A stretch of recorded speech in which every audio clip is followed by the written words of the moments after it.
और जय मसीह की आप सभी का स्वागत है परमेश्वर के अनुग्रह में।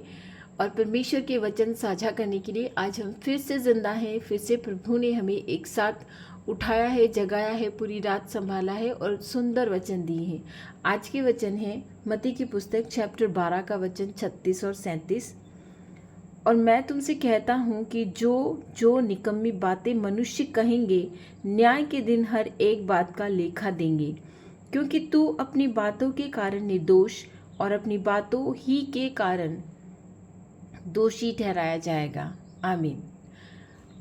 प्रभु यीशु मसीह ने अपने चेलों को और जो कोई लोग उनके सुसमाचार को सुनता था, जो वो परमेश्वर की बातें अपने मुंह से बोलते थे, जो कोई उनके पीछे चलता था, जो कोई उनका शिष्य बना था, सभी लोगों को अच्छी बातें ही सिखाते थे, अच्छी परमेश्वर के राज्य का सुसमाचार प्रचार करते थे, उन्हीं की बातें सिखाते थे। प्रेम करना, क्षमा करना, न्याय करना, किसी को बिना वजह दोषी ना ठहराना, ये सब बातें परमेश्वर उन सबको सिखाते थे।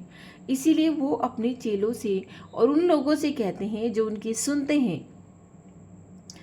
और मैं तुमसे कहता हूँ कि जो जो निकम्मी बातें मनुष्य कहेंगे, न्याय के दिन हर एक बात का लेखा देंगे। आमीन। हमें कोई भी ऐसी बात अपने मुंह से नहीं निकालनी है जो प्रभु ने हमें नहीं दी है। हमें हमेशा अपनी ज़ुबान पर, अपने मन पर, अपने वचनों पर कंट्रोल रखना है। प्रभु से मांगिए, वो अवश्य देगा। वो पवित्र आत्मा अवश्य देगा कि हम अपने मुंह से कोई भी ऐसी घिनौनी बात न करने पाएंगे जिनका लेखा हमें न्याय के दिन देना पड़ेगा। क्योंकि बाइबल में साफ लिखा है कि जो भी निकम्मी बातें करता है, उसका लेखा न्याय के दिन परमेश्वर के राज्य में देना ही पड़ेगा। हमने यदि कुछ बोला है तो हमें उसका लेखा देना ही पड़ेगा। इसलिए ये ज़रूरी है कि कुछ गलत ना बोलें। अगर बहुत सारे मैंने ऐसे प्रेयर्स यूट्यूब्स पे देखे हैं जहाँ पे लोग कहते हैं, प्रभु ने आज मुझे ये कहा, प्रभु ने मुझे आज ये कहा। हम इतने न्यायी धर्मी लोग नहीं हैं भाइयों बहनों कि प्रभु स्वयं आकर हमसे कहेंगे।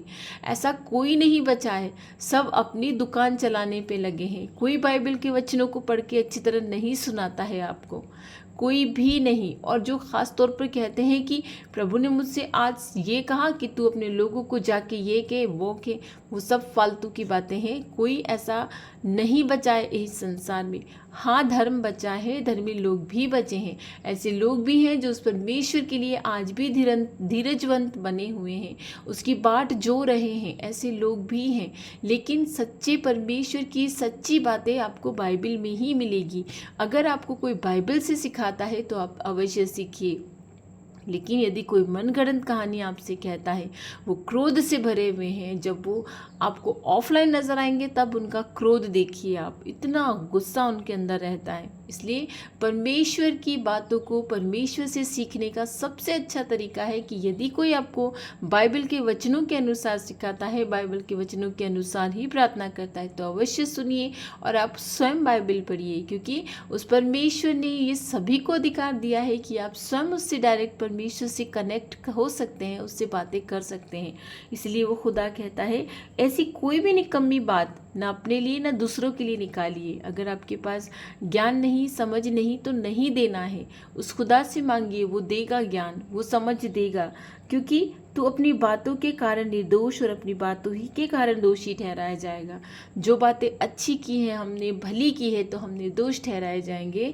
जो बातें हमने गलत की है, लोगों को गुमराह किया है, तो हम अवश्य ही दोषी ठहराए जाएंगे। आज के युग में पत्थर बोल रहे हैं। ये जो मोबाइल्स हैं, ये पत्थर ही तो हैं। ये जो गैजेट्स हैं, ये पत्थर ही तो हैं। हम इसके द्वारा हज़ारों लोगों से कनेक्ट हो पा रहे हैं। प्रभु के वचनों को साझा करने का बहुत ही अच्छा तरीका है। हमें घर घर नहीं जाना पड़ता है। जो प्रथम चर्च के जो चेले थे, वो घर घर जाते थे, अपनी जान जोखिम में डालकर जाते थे। लेकिन हमें ऐसा नहीं करना पड़ रहा है। जितना अधिक हो सके परमेश्वर के वचनों पर विश्वास कीजिए, उस प्रभु के पीछे चलने की पूरी कोशिश कीजिए। क्योंकि इस संसार में हमारा जीवन अमर नहीं है। हमें कभी भी वापस अपने ग्रह में लौटना पड़ेगा, अपने देश में लौटना पड़ेगा जहाँ से हम आए हैं। उस खुदा से प्रार्थना कीजिए कि किसी भी तरह की कोई भी निकम्मी बात हमारे मुंह से ना निकलने पाए प्रभु, ताकि न्याय के दिन हम दोषी ना ठहराए जाएं। किसी भी तरह की कोई भी निकम्मी बात हमारी ज़ुबान पे तू पहरा बिठा दे परमेश्वर, ताकि हम किसी तरह की कोई भी गलत बात ना करने पाए। हम जो कहें अपने हृदय में सच्ची बात जानकर ही कहें, तेरी पवित्र आत्मा से प्रेरित होकर ही कहें। कोई भी गलत बात किसी के बारे में ना बोलने पाए परमेश्वर, ऐसा सामर्थ्य हमें दे, ऐसी शक्ति, ऐसी ताकत हमें दे, क्योंकि हम उस न्याय के दिन अपनी बातों से दोषी ना ठहराए जाने चाहते हैं प्रभु। हम तेरे राज्य में तेरी स्तुति वंदना करने के लिए हमेशा रहना चाहते हैं परमेश्वर। आइए हम सब मिलकर उस खुदा से सुंदर वचनों के लिए उसे धन्यवाद दें और उससे प्रार्थना करें। धन्यवाद धन्यवाद धन्यवाद बादशाहों के बादशाह परमेश्वर खुदा मसीहा, मनुष्य के पुत्र बनकर आने के लिए इस धरती पर तेरा कोटि कोटि नमन परमेश्वर। तूने बहुत सुंदर वचन इस धरती पर दिए हैं, अपने चेलों को दिए हैं। हम उस युग में थे कि नहीं हमें नहीं पता प्रभु, लेकिन हम भी पापी हैं परमेश्वर। माँ के गर्भ से ही हम पापी पैदा हुए हैं। उस स्वर्ग राज्य में हमने पाप किया, इसलिए हम धरती पर गिराए गए हैं। हम फिर भी निकम्मी बातें करते हैं, निकम्मे हैं हम परमेश्वर। हम अपने आप को हर बात में हर जगह पे निकम्मा पाते हैं खुदा। हे मेरे भले परमेश्वर, जब अंत के दिन में न्याय हो तो हम ऐसी बातों के लिए ना निकम्मे ठहराए जाए, ना दोषी ठहराए जाए परमेश्वर जो हमने की है। हमारी जुबान पे पहरा बिठा प्रभु, हमारी बुद्धि को ज्ञान से भर दे परमेश्वर, ताकि हम किसी के विरुद्ध कोई भी गलत बात ना बोलने पाए परमेश्वर। तू क्षमा देने वाले खुदा है, तू हमें पापों से बचाने वाला खुदा है। तूने हमारे सारे पाप उठा लिए। तूने आप ही कहा है कि तेरे पाप कितने भी लाल रंग के ना हो, मैं उन्हें श्वेत की नाई, हिम की नाई श्वेत कर दूंगा। हे मेरे भले परमेश्वर, तू भला खुदा है, हम जानते हैं तू भला परमेश्वर है, इसीलिए तू हमें अपने सुंदर वचनों से तृप्त करता है। हर भोर को हमें मौका देता है कि हम उठकर तेरी स्तुति वंदना कर सके, तुझसे प्रार्थना कर सके, तेरी भलाई की बातें सीखने पाए, तेरे मार्ग पे चलने के लिए तेरे वचनों को मनन चिंतन करने पाए। हे मेरे प्रभु, यदि कुछ हमारे मुंह से गलत निकल रहा हो, हमारी सोच में हमारी बुद्धि में कुछ गलत हो, उसे बाहर निकाल दे परमेश्वर।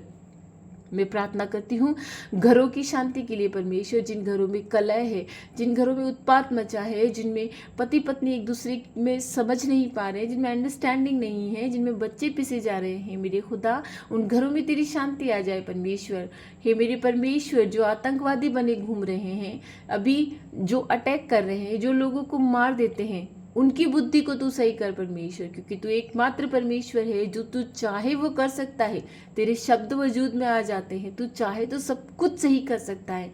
हे मेरे खुदा, शैतान के चंगुल से ऐसे लोगों को छुड़ा ले प्रभु, जिन्हें शैतान ने इनकी दिमाग बुद्धि पर सब पर कब्जा कर रखा है, ऐसे लोगों को छुड़ा ले मेरे परमेश्वर। हे मेरे प्रभु, सबसे पहले मैं हमेशा प्रार्थना करती हूँ बीमारों के लिए, क्योंकि बीमार शरीर से प्रार्थना नहीं हो पाती है मेरे खुदा। मैं जानती हूँ कि एक जरा सी सिकनेस, एक जरा सी फीवर ही से हम घबरा जाते हैं। जो लंबी बीमारियों से जूझ रहे हैं, जो वर्षों से जूझ रहे हैं, हे मेरे प्रभु, यदि उन्हें तू अपने राज्य में बुलाना चाहता है तो उनकी सुधि ले, नहीं तो उन्हें चंगा कर दे मेरे खुदा, उन्हें चंगा कर दे परमेश्वर। तू मरे हुए लाजर को ठीक कर सकता है, तू सूखे हाथों को ठीक कर सकता है, तू अंधी आंखों को ठीक कर सकता है, तू लहू बहने वाली स्त्री को ठीक कर सकता है, तू हर एक इंसान को ठीक कर सकता है, तू हर एक चीज को ठीक कर सकता है। मैं पूर्ण विश्वास करती हूँ, हृदय से विश्वास करती हूँ कि तू सब कुछ ठीक कर सकता है। जब तू राज्य में आएगा सब कुछ ठीक हो जाएगा प्रभु। जो इंटरव्यूज़ के लिए वेट कर रहे हैं, जो कॉल्स के लिए वेट कर रहे हैं, जो आज इंटरव्यू फाइट करने जा रहे हैं, सभी के अंदर तू निवास करना प्रभु, कि वो तुझ में होकर बोल नहीं पाए। तेरी स्तुति वंदना करते हुए तेरे लोगों को, तेरी आराधना करते हुए तेरे लोगों को तू आशीष दे परमेश्वर, ताकि वो तुझ में होकर बोल नहीं पाए प्रभु। तूने आप कहा है कि तुम्हें ये नहीं सोचना है कि तुम्हें क्या बोलना है, तुम्हें वचन दिए जाएंगे बोलने के लिए। मैं ये विश्वास करती हूँ खुदा कि तू हमें वचन देता है बोलने के लिए। तू हमें वचन दे परमेश्वर कि हम अगर किसी तरह की कोई टेम्पटेशन में फंस गए हैं, किसी तरह की किसी परीक्षा में फंस गए हैं, तो तू हमें बाहर निकाल प्रभु उस टेम्पटेशन से। है मेरे खुदा, है मेरे यीशु, उस परीक्षा से तू हमें बाहर निकाल। तू हमारी जुबान में, तू हमारी वाणी में वचन डाल दे परमेश्वर, ताकि हम तेरी पवित्र आत्मा से अनुग्रहित होकर सब बोल नहीं पाए खुदा। हे प्रभु, आज का दिन हम तुझे चढ़ाते हैं। सभी परेशानियों को, सभी मुसीबतों को, सभी खतरों को, सभी समस्याओं को तुझे चढ़ाते हैं। सभी बीमारियों को, सभी बेरोजगारियों को, सभी जो हमारे डॉक्यूमेंट्स के काम रुके हुए हैं, ज़मीनों के काम रुके हुए हैं, सभी कुछ तुझे चढ़ाते हैं। मुझे नहीं पता है तेरी संतानों को किस चीज़ की ज़रूरत है, मगर हर एक चीज़ जो वो मांगते हैं अगर उनके भले की हो प्रभु, तो उन्हें अवश्य देना। तू हमारे पाले में नहीं आ, बल्कि हमें तेरे पाले में कर ले परमेश्वर। हमें तेरी ओर झुका ले परमेश्वर, हमें तेरी ओर बढ़ा प्रभु, ताकि हम गलत काम ना करने पाए। हमारी रक्षा करना, हमें ज्ञान बुद्धि समझ से भरना प्रभु, ताकि हम किसी तरह का कोई पाप ना करने पाए। हम जिस तरह के विचार में फंसे हमें बाहर निकाल प्रभु।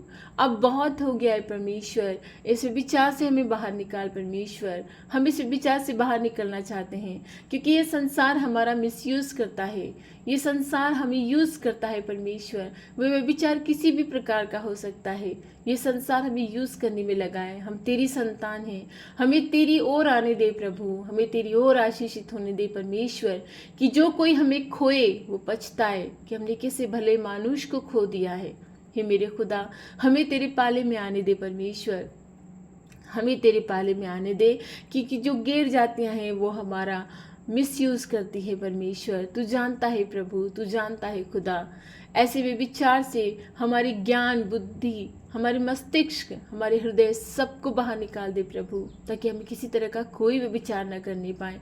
चाहे वो विचार अन्य देवताओं को पूजने का हो, चाहे वो विचार अन्य कोई गलत काम करने का हो। हे मेरे खुदा, हमारी बुद्धि को ठीक कर, हमारे ज्ञान को ठीक कर, हमें ऐसे विचार से बाहर निकाल दे परमेश्वर।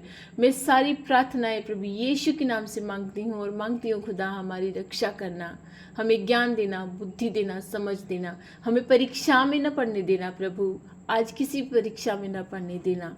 आमीन।